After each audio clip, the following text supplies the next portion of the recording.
Are you... You're under arrest. Okay. For No. what? Why are you arresting me? Is your... Yeah. You know what for. Don't resist. I'm not resisting. Yes, you are. What do you think I'm putting in here? Why are you putting me in here? Not take videos of me without my permission. Why am I can get you smiling in and trouble. all- You're retarded. Sorry? I didn't call anything. Get up. Come on, come on. Wake up the table. Get the dog out first. Mom. Hey, buddy.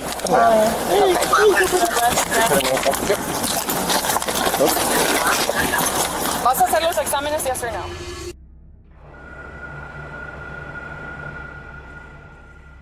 Today, we'll be talking about moments when Karens encountered no-nonsense officers, our first case taking us to July 18th, 2025. A routine traffic stop turned into something far more complicated than it ever needed to be. It all began when an officer conducted a traffic stop on a Jeep that had an expired tag. Now, for anyone unfamiliar with how this works in America, vehicle tags are the registration stickers or plates that show your car is legally registered with the state. When those tags expire, your vehicle isn't supposed to be on the road until it's renewed. It's a simple fix. You just pay your renewal fees, get your updated tag, and you're good to go. Driving with an expired tag, even if it's by accident, gives officers a reason to stop you. But in this case, that simple stop was about to become something entirely different. How you doing? Yes, I'm Officer Galus here with the town of Ocean Ridge. The reason why I'm pulling you over is your tag is expired. I'll need your license, registration, and insurance, please. Why are you pulling me over? Because your tag is expired.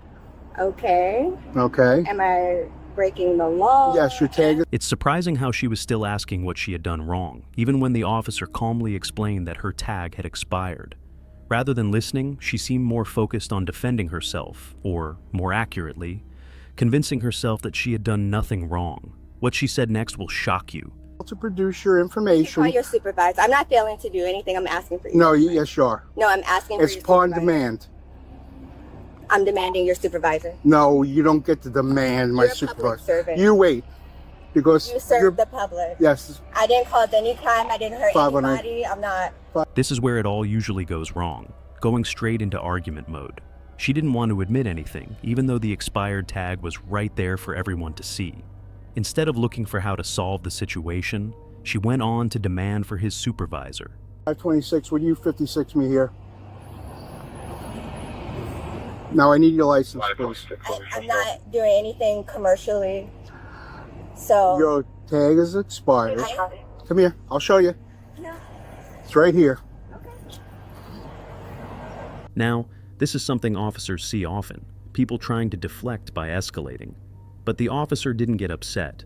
He simply proceeded to run another check on the ownership of the vehicle, and when he returned, what she did really surprised everyone.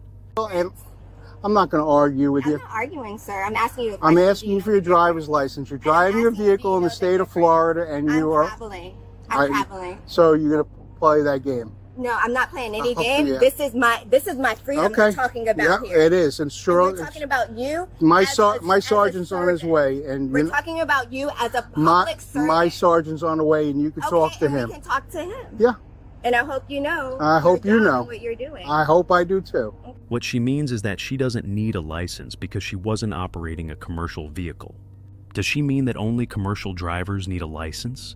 Let's be honest here. That kind of explanation doesn't make any sense. Every driver in America, regardless of what kind of car they're driving, needs a valid license to operate a vehicle on public roads. Saying you don't need one because you're not doing business is like saying you don't need an identification card because you're not buying alcohol. It just doesn't work that way.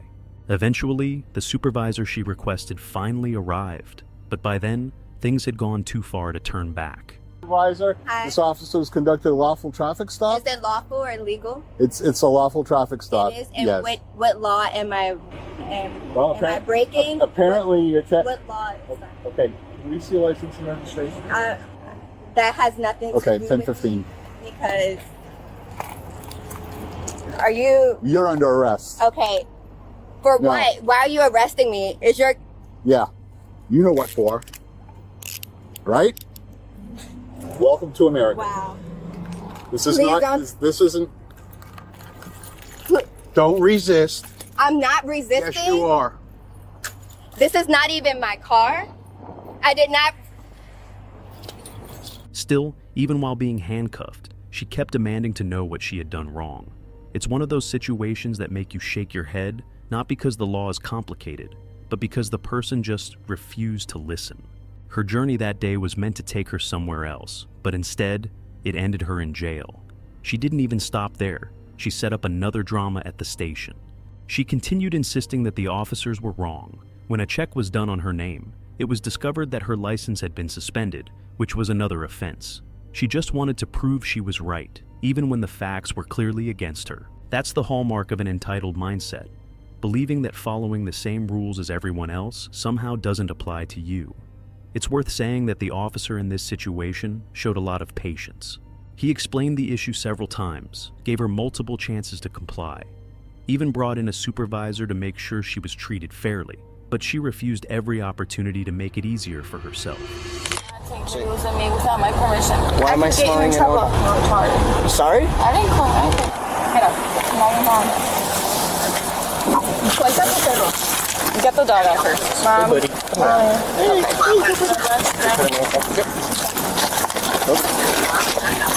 ¿Vas a hacer los exámenes, yes or no?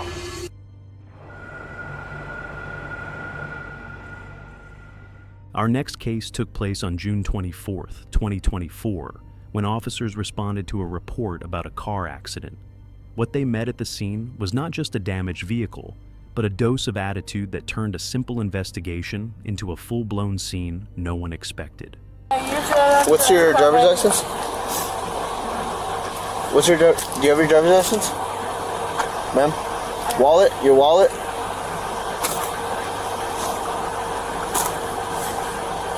Okay, thank you. Look for your driver's license. What's your phone number real quick? I've had 4 different You don't phone have- numbers. huh? I've had 4 different phone Okay. numbers. And your phone number, you don't know it? I've had multiple phone numbers. Could you give me the last one you had? No? Okay. Do you have a phone on you?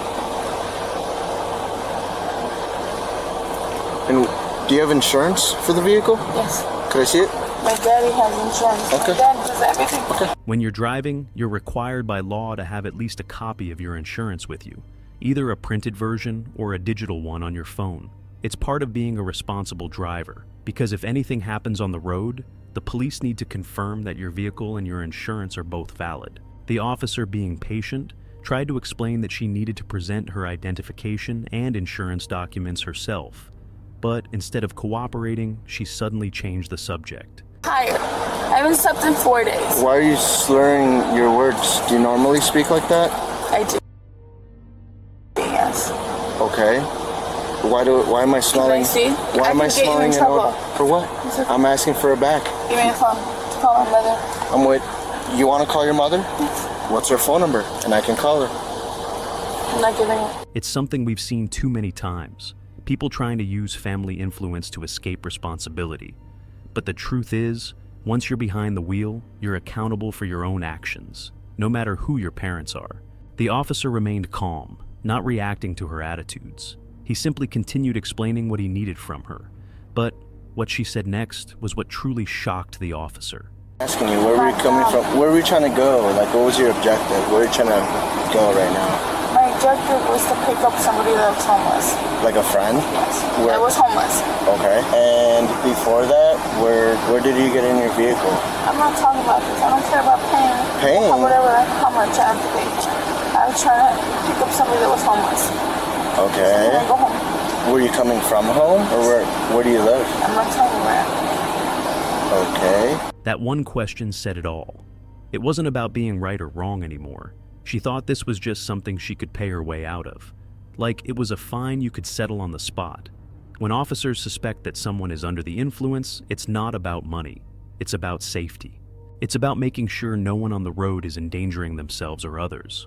When the officer asked her to step out of the vehicle for a sobriety test, another round of drama began. Okay, can you move your dog out of the way? Because I'm about to call you. Yeah.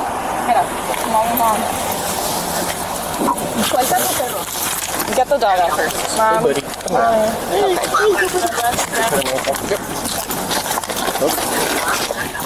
¿Vas a hacer los exámenes, yes or no? Are you gonna do the test? Yes or no? No? Okay, you're still under arrest. Alright, go through to the car. You got double No, page? but we don't have it. You could see how quickly things spiraled from what could have been a simple routine stop. If she had just cooperated, handed over her ID, taken the test, or even listened, the whole situation would have been resolved in a few minutes. This whole situation perfectly shows how entitlement often clouds judgment. Sometimes it's not about who your parents are or how much you can pay. It's about accountability.